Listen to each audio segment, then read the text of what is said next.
एक टैडपॉल को फ्रॉग बनते देखना नेचर की सबसे दिलचस्प प्रोसेस में से एक है। और इस वीडियो में मैं अपनी जिंदगी के अगले 50 दिन 20 टैडपोल को फ्रॉग्स यानी मेढकों की एक फौज में बदलने में बिताने वाला हूँ। उनकी देखभाल करना कोई आसान प्रोसेस नहीं था और हर टैडपोल बच नहीं पाया। और इस वीडियो में वो 3 मंथ का प्रोसेस है जिसमें मैं इन टैडपोल्स को फ्रॉग बनते हुए दिखाऊंगा। इस सब की शुरुआत पहले दिन से हुई जब मैं अपने घर पर टैडपोल के डिलीवर होने का इंतजार कर रहा था। तो इस बीच मैंने एक कांच का टैंक और बहुत सारा सामान निकाला। देखिए, सबसे पहले टैडपोल को पूरी तरह से पानी में रहने लायक होना होगा और उन्हें पालने के लिए मुझे एक ऐसा घेरा बनाना होगा जो पूरी तरह से पानी वाला हो। तो मैंने थोड़ी मिट्टी बिछाई और उसे थोड़ी रेत से ढक दिया और आखिर में मैंने चारों ओर कंकड़, लकड़ी और पौधों जैसी सजावट की चीजें रखी और इसे कुछ साइकिल पानी से भरने के बाद एनक्लोजर पूरा हो गया। अरे ये देखो, ये सच में बहुत अच्छा लग रहा है। और जब इसमें टैडपोल्स होंगे तो इसमें कुछ पौधे भी होंगे, लेकिन वैसे भी उनकी बात करें तो वो कल यहाँ डिलीवर होने वाले हैं। तो चलो अब सीधा उनसे मिलते हैं। ठीक है, मैं अभी उठा हूँ और मुझे एक ईमेल मिली है जिसमें लिखा था कि एक पैकेज आया है और सच में ऐसा ही हुआ। पता नहीं कि ये सही पैकेज है या नहीं, लेकिन इस पर लिखा था कि इसमें लाइव एनिमल है, तो शायद वही पैकेज है। और इसे अनबॉक्स करने के बाद मैंने पहली बार टैडपोल देखा और मुझे हैरानी हुई कि वो बहुत नॉर्मल नहीं लग रहे थे। वो असल में ऑरेंज और बहुत बड़े थे। देखिए, जब मैंने उन्हें खरीदा था तो मुझे असल में मिस्ट्री टैडपोल वाला 20 वाला पैक मिला था। मतलब एक बार जब वो बड़े होंगे तो वो फ्रॉग्स की कोई भी स्पीशीज हो सकते हैं और कुछ में सच में कुछ ऐसी एबिलिटीज हो सकती हैं। उम्मीद है कि हमें सच में उन रेयर स्पीशीज में से कोई एक तो मिला ही हो। लेकिन अभी के लिए एक एक करके मैंने हर टैडपोल को उनके नए एनक्लोजर में रखा और तुरंत वो चारों ओर घूमने लगे और एक दूसरे से बातचीत भी करने लगे। लेकिन मुझे लगता है कि ये पहली बार था जब उन्हें कांच के एनक्लोजर में रखा गया था, क्योंकि इस वाले को सच में नहीं पता था कि ये कैसे काम करता है। बस वो कांच में तैरता रहा और हाँ, मुझे लगता है कि उसे ब्रेन डैमेज हो गया था। खैर, डे 2 के लिए बस इतना ही, इसलिए मैं डे 3 पर वापस लौटा। लेकिन उस दिन कुछ ऐसा हुआ जिसकी उम्मीद नहीं थी। अरे नहीं, मुझे चिंता होने लगी है। टैडपोल को देखो, उनमें से लगभग कोई भी हिल नहीं रहा है। वो सब नीचे बैठे थे। ये सच में एक बहुत ही बड़ी प्रॉब्लम हो सकती है। मुझे पता लगाना होगा कि ऐसा क्यों हो रहा है। इसलिए मैंने जल्दी से रिसर्च की ताकि कोई सॉल्यूशन मिल सके। और शुक्र है कि मुझे एक आदमी मिला जिसने बताया कि एयर पंप डालने से प्रॉब्लम कैसे सॉल्व हो सकती है। तो मैंने तुरंत एक एयर पंप निकाला और उसे पानी में लगाया और ऑन कर दिया। जैसा कि आप देख सकते हैं, बहुत सारे बबल्स बनाता है जो शायद पानी के चारों ओर हवा फैलाते हैं। लेकिन ऐसा करने के बाद भी प्रॉब्लम वही थी। टैडपोल अभी भी मुश्किल से ही हिल रहे थे। मुझे ये यकीनी बनाना था कि सब कुछ ठीक है। तो जैसा कि आप देख सकते हैं, मैंने टैडपोल के खाने की ये छोटी बोतल निकाली। इसमें कुछ प्रोटीन और दूसरी चीजें हैं, इसलिए मुझे सच में उम्मीद है कि इससे वो सारे एक्टिव हो जाएंगे। मेरे पास बचा ये आखिरी आइडिया है। तो मैंने कुछ पैलेट्स डाले और सचमुच जादू की तरह टैडपोल तुरंत हिलने लगे। उन्हें शायद खुशबू आ गई। मैंने बहुत सारे पैलेट्स बीच में डाल दिए और वो असल में बस खाना खाने वाली मशीन बन गए। मेरा मतलब है, जरा उन सभी को देखो तो उनके हिलने डुलने की प्रॉब्लम तो एकदम से सॉल्व हो गई। और इससे भी अच्छी खबर ये है कि मैंने देखा कि उनके ये छोटे छोटे पैर अब बढ़ने लगे थे। ये एक बहुत अच्छा साइन है और इसका मतलब है कि जैसे जैसे वो बड़े होंगे, स्किन के नीचे ये हाथ भी डेवलप होने लगेंगे और जल्दी हमारे पास एक फ्रॉग होगा। तो चलिए, 3rd डे के लिए बस इतना ही। लेकिन अनफॉर्चुनेटली 4th डे मेरे सामने एक और प्रॉब्लम आई। अब क्या हो गया? पानी सीवेज वाटर जैसा क्यों लग रहा है? ये बिल्कुल भी अच्छा साइन नहीं था। इसलिए इस प्रॉब्लम को सॉल्व करने के लिए मैंने ये फिल्टर निकाला ताकि पानी से खराब चीजें फिल्टर हो जाएं। शुक्र है, इसे सेट करने के बाद इसने पानी को बहुत तेजी से साफ कर दिया और सब टैडपोल भी अब ठीक थे। इसलिए मैंने उन्हें टैडपोल पैलेट्स खिलाना जारी रखा और ऐसा डे 8 तक जारी रहा। इस दिन लगभग हर टैडपोल सुपर हेल्दी लग रहा था और वो अच्छी रफ्तार से बढ़ रहे थे। लेकिन मुझे हैरानी हुई, टैंक के उस पार एक चट्टान के ऊपर मैंने देखा कि 20 टैडपोल में से एक मर गया था। अरे नहीं, मुझे तो ये भी पक्का नहीं पता कि ये कैसे मरा और मैं सच में उम्मीद कर रहा हूँ कि दूसरे टैडपोल ठीक हों। देखिए, अब जंगल में हर 5 में से 4 टैडपोल मेढक बनने से पहले ही मर जाते हैं। इसलिए ये बुरा तो हुआ, लेकिन ये हुआ उम्मीद के मुताबिक ही। खैर, अगले दिन मैं और टैडपोल को मरने से रोकना चाहता था और ये देखते हुए कि कुछ टैडपोल के पैर अब काफी बड़े हो रहे थे, उन्हें एक बिल्कुल नए तरह के खाने के लिए तैयार होना चाहिए ताकि वो और भी तेजी से बढ़ सके। तो चलिए, टेरा ग्रीन कुकिंग शो में उनके लिए ये खाना बनाते हैं। तो आज के मेन्यू में हमारे पास एक बहुत ही खास आइटम है। हम टैडपोल बर्गर बनाने जा रहे हैं। बस फर्क ये है कि नॉर्मल चीजों के बजाय हम बन के लिए कुछ रोमन लेटस, पैटी के लिए ब्लड वॉर्म और थोड़ा सा स्वाद जोड़ने के लिए कुछ टैडपोल पैलेट्स का इस्तेमाल कर रहे हैं। ठीक है, तो पहला स्टेप है कि हमें अपनी लेटस लेनी होगी। फिर हम इसे सिंक के नीचे रखकर टैप ऑन कर देंगे और हम इसे अच्छे से धोएंगे। उम्मीद है आप मुझे सुन पा रहे होंगे। ये थोड़ी तेज और परेशान करने वाली आवाज है। स्टेप 2 है कि हम लेटस को छोटे छोटे टुकड़ों में तोड़ेंगे और इसे उबलते पानी के बर्तन में डाल देंगे। इसे पकाने के लिए जरूरी है। और स्टेप 3 है बर्गर बनाना। तो मैंने नीचे वाला बन, बर्गर पैटी, कुछ टैडपोल पैलेट्स और फिर ऊपर वाला बन रखा और बूम, ये बर्गर अब तैयार हो गया। कुछ घंटों तक फ्रीज करने के बाद मैंने उन्हें बाहर निकाला और अब टैडपोल्स इसे खा सकते हैं। और हाँ, मुझे पहले से ही पता था कि उन्हें ये बहुत पसंद आएंगे। पहले मैंने 2 बर्गर डाले और लगभग 20 सेकंड के बाद वो धीरे धीरे पिघलने लगे और उनमें से ब्लड वॉर्म निकलने लगे।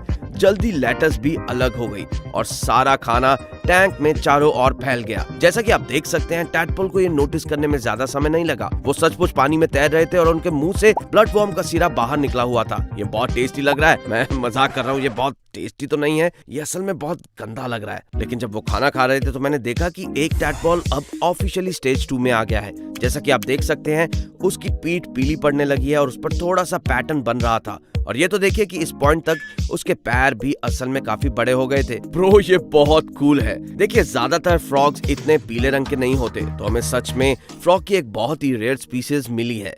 खैर, कुछ दिनों बाद मतलब कि 11th डे इस फ्रॉग के रंग और भी चमकीले हो गए और मुझे कुछ बहुत अच्छी खबर मिली। क्या आप भी वो देख पा रहे हो?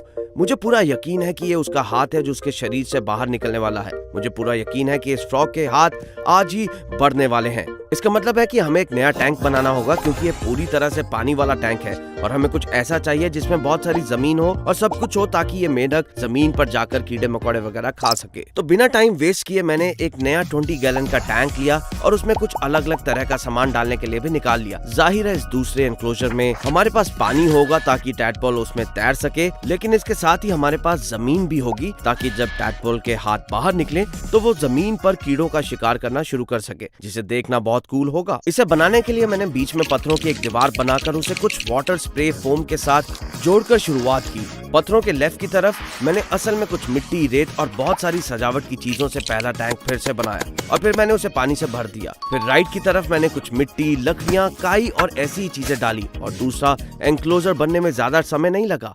ठीक है, इसे जरा देखो तो ये अच्छा लग रहा है। मेरा मतलब है ये अपना काम तो कर ही देगा। वैसे भी मैं उस फ्रॉग को यहाँ तब डालूंगा जब उसके हाथ बाहर निकल आएंगे, तो चलिए तब तक इंतजार करते हैं। खैर, उस फ्रॉग के हाथ बाहर आने में कुछ दिन लगे और 15 डे तक उसकी पूंछ भी उसके शरीर में अब्जॉर्ब होने लगी थी। अरे यार, ये तो अब असल में एक फ्रॉग बन गया है और इसका मतलब है कि वो पानी के बाहर भी जिंदा रह सकता है। तो मैंने उसे अपने हाथ से उठाया और उसे उसके नए घर में ले गया। उसे अंदर डालने के तुरंत बाद वो असल में कुछ घंटों के लिए पानी वाले हिस्से में ही रहा। आप देखिए, इस समय उनके गिल्स बहुत छोटे होते हैं, इसलिए वो पानी के अंदर सांस ले सकते थे, लेकिन बेशक अब उसके लंग्स भी हैं, इसलिए वो जमीन पर भी सांस ले सकता है। और थोड़ी देर बाद मैंने उसे एनक्लोजर के बीच वाले हिस्से पर बैठे देखा। उसका आधा शरीर पानी से बाहर निकला हुआ था। वो जमीन पर अपने पहले कदम रखने ही वाला था और एक बार जब ये मेंढक असल में जमीन पर आ जाएंगे तो मैं पता लगा पाऊंगा कि वो किस स्पीशीज के हैं और फिर उन्हें कीड़े खिलाऊंगा, जो देखने में बहुत मजेदार होगा। लेकिन सबसे पहले मैं आप लोगों को बताना चाहता हूँ कि हमने सिर्फ इस वीडियो के लिए एक स्पेशल लिमिटेड एडिशन मर्च कलेक्शन बनाया है। हमारे पास हुडीज, स्टिकर्स और पोस्टर भी हैं और ये सब सामान बहुत तेजी से बिक रहा है। अगर इस मर्च का कोई भी सामान कूल लगे तो उसे जल्द ही खरीद लेना, क्योंकि जाहिर है अगर वो बिक गया तो आप उसे दोबारा नहीं खरीद पाएंगे। बहुत सारा कूल स्टफ है जिसे आप हमारी वेबसाइट से खरीद सकते हैं। मैं आपको वीडियो के आखिर में और बताऊंगा। खैर, फिलहाल चलिए हम उस चलने वाले मेंढक पर वापस लौटते हैं। छोटे मेंढक ने धीरे से अपना सिर पानी से बाहर निकाला और जमीन के हिस्से को देखा कि कहीं यहाँ कोई शिकारी तो नहीं, और ये देखने के बाद कि वो सेफ है, उसने 1 कदम 2 कदम उठाए और अब हमारा पहला मेंढक पहली बार जमीन पर चल पड़ा। अरे ये टैडपोल है, ठीक है, मुझे लगता है कि अब ये एक मेंढक है, लेकिन ये जमीन पर इसका पहला कदम है। ये देखना सच में बहुत अच्छा होगा, क्योंकि मैं इन टैडपोल्स को 2 हफ्ते से ज्यादा से पाल रहा हूँ, इसलिए ये एक अच्छा और छोटा सा माइलस्टोन है। लेकिन ये फ्रॉग यही नहीं रुका, वो जमीन पर और आगे चला गया और कुछ ऐसा करने लगा जिसकी मैंने कभी उम्मीद नहीं की थी। अरे आप लोग देख रहे हैं कि ये फ्रॉग अभी क्या कर रहा है? वो असल में खुद को मिट्टी में दबा रहा है। जाहिर है इसकी पीठ पर वो कूल येलो और ऑरेंज पैटर्न है और इससे मुझे लग रहा है कि ये एक पैक-मैन फ्रॉग है। और क्योंकि ये ऐसा कर रहा है तो मैं 100% श्योर हूँ कि ये एक पैक-मैन फ्रॉग है। असल में पैक-मैन फ्रॉग ऐसा इसलिए करते हैं क्योंकि वो मिट्टी में रहते हुए किसी कीड़े के अपने ऊपर चलने का इंतजार करते हैं, और जब ऐसा होता है तो वो बाहर कूद कर उसे खा लेते हैं। मैं आपको ये दिखाऊंगा। अब बारी है डे 16 की। मैंने पुराने टैंक से सबसे बड़े टैडपोल्स निकाले और उन्हें नए टैंक में डाल दिया ताकि जब उनके हाथ बाहर आए तो वो चल सके। मैं तब तक इंतजार करना चाहता था जब तक कुछ और फ्रॉग्स ना आ जाए, इसलिए मैं 2 हफ्ते बाद 28 डे वापस लौटा और अब टोटल 3 फ्रॉग फ्रॉग्स थे, ओरिजिनल वाला, दूसरा येलो वाला और किसी वजह से एक ऑरेंज फ्रॉग भी था। पैकमैन फ्रॉग हर तरह के रंग के हो सकते हैं, तो शायद हमें कुछ और तरह के भी मिलेंगे। लेकिन खैर उस दिन बाद में मैंने देखा कि 2 येलो फ्रॉग्स एक दूसरे के साथ मिट्टी में चिल कर रहे थे। ठीक है, मैं सच में इन लोगों को खाने के लिए मिट्टी से बाहर कूदते हुए देखना चाहता हूँ, इसलिए मैंने ये क्रिकेट से ही रखे। अरे चलो कुछ डाल देते हैं, उम्मीद है कुछ तो इंटरेस्टिंग होगा। तो मैंने क्रिकेट्स को खुला छोड़ दिया, लेकिन जब वो लगातार फ्रॉग्स के पास और कभी कभी उनके ऊपर भी घूमते रहे तो फ्रॉग्स ने उन पर कोई खास रिएक्शन नहीं दिया। तो इसके बजाय मैंने कुछ छोटे क्रिकेट्स बाहर निकालने की कोशिश की और ये काफी इंटरेस्टिंग रहा। उन्हें अंदर डालने के ठीक बाद ये अकेला क्रिकेट इन फ्रॉग्स के पैर के पास आया और ये राइट वाले ने उसे खाने की कोशिश की, लेकिन वो चूक गया। तो क्रिकेट ने भागने की कोशिश की, लेकिन फिर लेफ्ट वाले फ्रॉग ने उसे खाने की कोशिश की और वो भी बुरी तरह से उसे मिस कर गया। सच कहूं तो ये फ्रॉग्स काफी बुरे शिकारी होते हैं, लेकिन ये क्रिकेट भी पागल ही था। वो घूम फिरकर फिर से इन फ्रॉग्स के पास चला आया और इस बार उसकी किस्मत खराब थी क्योंकि पैकमैन फ्रॉग उसे अब खा रहा था। खैर मुझे लगा कि मैं बस यही देख पाऊंगा, लेकिन 2 मिनट के बाद एक बड़ा क्रिकेट उनके पास आया। मुझे लगा कि उनमें से कोई भी उसे खाने की कोशिश नहीं करेगा, लेकिन जैसे जैसे वो उनके पास आता गया और मिट्टी के आसपास घूमता रहा, तभी पैकमैन फ्रॉग ने अपना मुंह खोला और वो क्रिकेट सीधा उसके मुंह में जा गिरा। देखिए, इस फ्रॉग ने अभी अभी अपनी बॉडी के साइज का एक क्रिकेट खाया है और ऐसा लगा कि लेफ्ट ओर वाला मेंढक भी बहुत जल रहा था। वो बस राइट वाले मेंढक को चाटता रहा। खैर फिलहाल हमारा मेन गोल ये है कि हम सभी टैडपोल्स को बदलते हुए देखें और पैकमैन फ्रॉग्स की एक आर्मी बनते हुए देखें। इसलिए मैंने उनकी देखभाल करना और उन्हें खाना खिलाना और वो सभी चीजें करना जारी रखा। लेकिन 40th डे एक बहुत बड़ी प्रॉब्लम सामने आई। अब तक एनक्लोजर में कुल 6 फ्रॉग्स थे, लेकिन उनमें से एक फ्रॉग एक चट्टान के नीचे बैठा था और उसके मुंह से पैर और पूंछ बाहर निकली हुई थी। भले मैं उन्हें बहुत खाना दे रहा था, लेकिन फिर भी उसने एक टैडपोल निगल लिया। पैकमैन फ्रॉग असल में कुछ भी खा लेते हैं, दूसरे फ्रॉग्स को भी, लेकिन मुझे लगा क्योंकि वो बहुत छोटे थे तो वो शायद ऐसा नहीं करेंगे। लेकिन अनफॉर्चुनेटली मैं गलत था, क्योंकि अब मुझे पता चल गया था कि वो शायद एक दूसरे को भी खा सकते हैं। इसलिए मुझे सभी फ्रॉग्स को उनके अपने अलग अलग एनक्लोजर्स में रखना होगा। इसलिए मैं बाहर गया और बहुत सारे अलग अलग एनक्लोजर्स और सब कुछ बनाने के लिए कुछ सामान ले आया। खैर हर टैंक के लिए ऐसा करना बहुत आसान था। बस उन्हें लगभग 3 इंच कोकोनट फाइबर की मिट्टी से भर देते हैं, थोड़ा पानी डालते हैं ताकि ये अच्छा और नम रहे, कुछ मॉस और लकड़ियां डाल देते हैं ताकि वो नीचे छिप सके और एक छोटा सा बोल रख देते हैं। मैंने यही प्रोसेस रिपीट किया और अब आप देख सकते हैं कि मेरे पास बहुत सारे एनक्लोजर्स हैं। फाइनल स्टेप के लिए मैंने कुछ हीट मैट्स निकाले और उन्हें एनक्लोजर्स की एक तरफ लगा दिया ताकि हीट ग्रेडियंट बन सके, ताकि फ्रॉग्स चुन सके कि उन्हें कितना गर्म रहना है। ठीक है, आप देख सकते हैं कि अब एनक्लोजर्स तैयार हैं। अब मुझे शायद फ्रॉग्स के बड़े होने पर बड़े एनक्लोजर्स बनाने पड़ेंगे क्योंकि वो काफी बड़े हो जाते हैं, लेकिन फिलहाल कुछ महीनों के लिए तो ये अपना काम कर देंगे।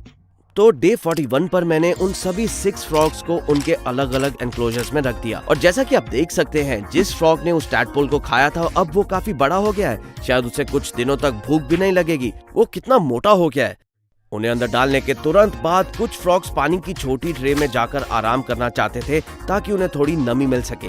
देखिए, इस समय ज्यादातर फ्रॉग्स के गिल्स गायब हो चुके होते हैं और वो सिर्फ हवा में सांस ले सकते हैं और इसलिए ये बहुत जरूरी है कि उनके एनक्लोजर में पानी बहुत कम गहरा हो, नहीं तो वो डूब जाएंगे। डे खत्म करने के लिए मैंने कुछ क्रिकेट्स उनको खाने के लिए दे दिए। डे 62 तक मुझे और भी एनक्लोजर्स बनाने पड़े क्योंकि इस समय तक बचे हुए टैडपोल्स भी फ्रॉग्स बन गए थे और मैंने उन सभी को उनके नए घरों में भेज दिया। देखिए, अब मेरे पास टोटल 15 पैकमैन फ्रॉग्स थे और आप शायद सोच रहे होंगे मैं इन फ्रॉग्स का करूंगा क्या। खैर मुझे लगता है कि मैं बस उन्हें यहीं पर ऐसे रहने दूंगा, उन्हें क्रिकेट्स खिलाऊंगा ताकि मैं उन्हें और बड़ा होते हुए देख सकूं। ये सच में बहुत बड़े हो जाते हैं। चैनल सब्सक्राइब करना ना भूलें क्योंकि जब वो बड़े होंगे तो मैं इन पर एक अपडेटेड वीडियो बनाऊंगा।